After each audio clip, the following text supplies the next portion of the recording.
Hi, I'm Michelle Stirling for Friends of Science Society. I've got a few tulips here to maybe brighten the day as most people are in COVID-19 lockdown. And many people are grieving, mourning the loss of loved ones. And other people have other concerns, worries, and grief over job loss, loss of their business, perhaps impending loss of their homes. And it's very difficult to recognize that this is not only an outcome of a global pandemic, but as Ron Clutz and Terence Corcoran have shown, it's also the outcome of a global financial meltdown. Ron Clutz wrote an article based on Terence Corcoran's article. He calls it "Financiers Failed Us. They focused on a fake crisis." And he goes on to say that we have all these big financial institutions like the IMF, the Financial Stability Board, the Bank of International Settlements, the G20 Assembly of Finance Ministers, the World Bank, and the European Central Bank. And in the wake of the 2008 financial crisis, which none of us had anticipated, so they said, these global entities and national authorities adopted a macro-prudential policy to prevent the next global financial meltdown. But it happened anyway, didn't it? So, and it's probably going to get much worse. So there's two explanations why they didn't see this one coming. And one is that the whole financial stability macro-prudential effort is an international bureaucratic collective of agencies dedicated to the pursuit of meaningless bureaucratic interventions. And the second explanation, which I'm going to go with, is that the macro-prudential apparatus from the IMF through the Financial Stability Board and on down was hijacked by activists pushing climate change as the dominant systemic risk of our time. And I tend to agree with that. In 2017, he goes on to say that Mark Carney, who was then the governor of the Bank of England and was the head of the Financial Stability Board, said that the emerging vulnerabilities affecting the global financial system, the identified risks were fintech, climate-related financial risks, and misconduct in financial institutions. And he's been warning about climate change risks for a long time. But as I've pointed out in other videos, one of his references is to this representative concentration pathway, RCP 8.5, which is an extremely unlikely scenario that would require 5 to 7 times the use of coal in the world that we presently use. So it's very unlikely that we would go there. But that's what he relied on for his speech on breaking the tragedy of the horizon, which made him quite famous. And see, Roger Pielke Jr., he's a climate policy analyst in the States, and he's followed insurance claims and extreme weather for a long, long time, 25 years or more. And he said that in 2008, the number one risk in the world, deemed to be the risk in the world by insurance brokers and companies, was that of a pandemic. But by 2019, it was climate change. So global temperature change. So pandemic was not even in the top 10 of potential insurance risks. So how is that forward planning on the part of any of these agencies? It's not. So he goes on to say that at the turn of 2020, New Year, Carney appeared on BBC television calling for action on financing from banks against fossil fuel investments. Well, what's saving people's lives right now in hospitals? It's only fossil fuels. Yes, it's all the plastic derivatives, the sterile use plastics, the masks, the lightweight gowning and such like, plus the ability to have special air compression units so that infected air doesn't get into the rest of the hospital, respirators, all these high precision life-saving instruments. They're only possible with fossil fuels. There is no modern medicine without fossil fuels.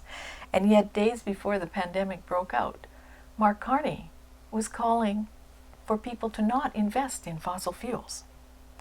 And at that time, oil in Canada was trading at $55 a barrel. So by promoting these far-off risks of climate change instead of the real risks that were known about, Canada had a pandemic plan put together by many, many high-level scientists and medical professionals in 2006.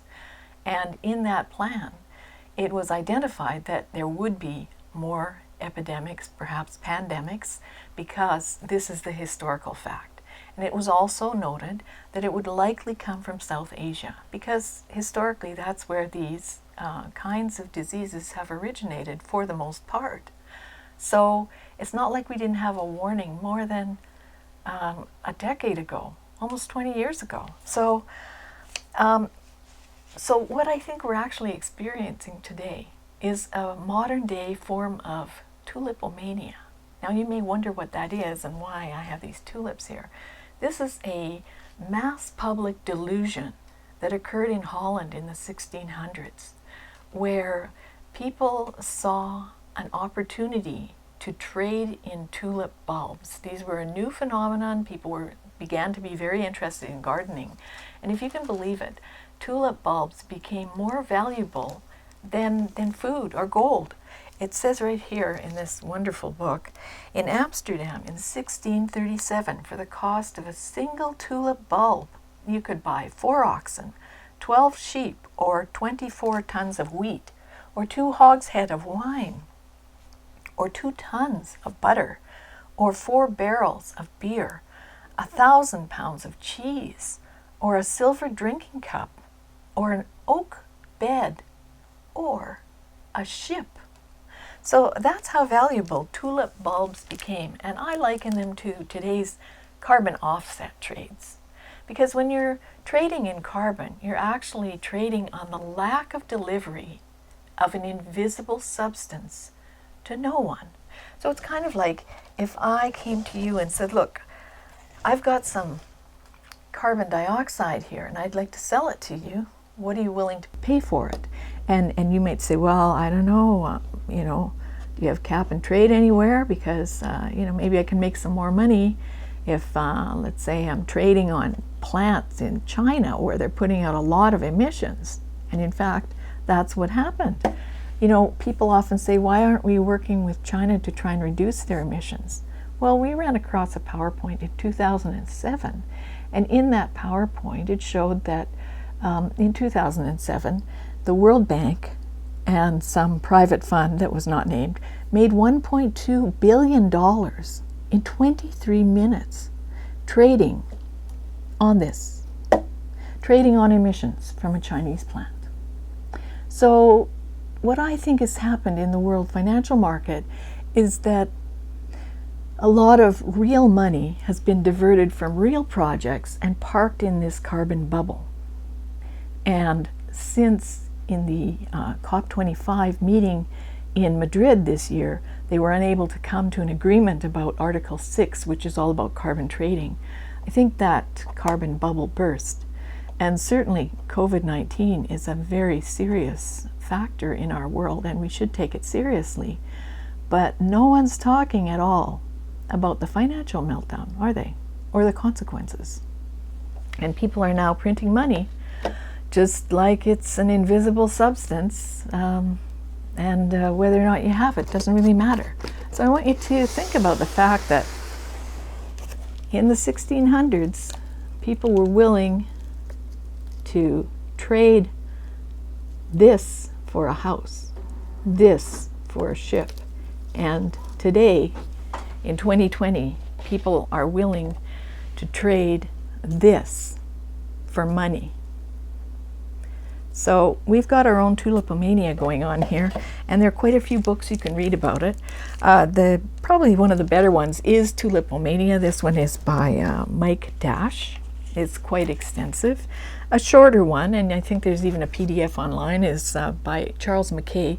Apparently some of the details are not quite accurate in this, but it certainly gives you a good idea of how these Ponzi schemes grab the popular mass mind, popular delusions, the money mania, and there are 3 others that are discussed here.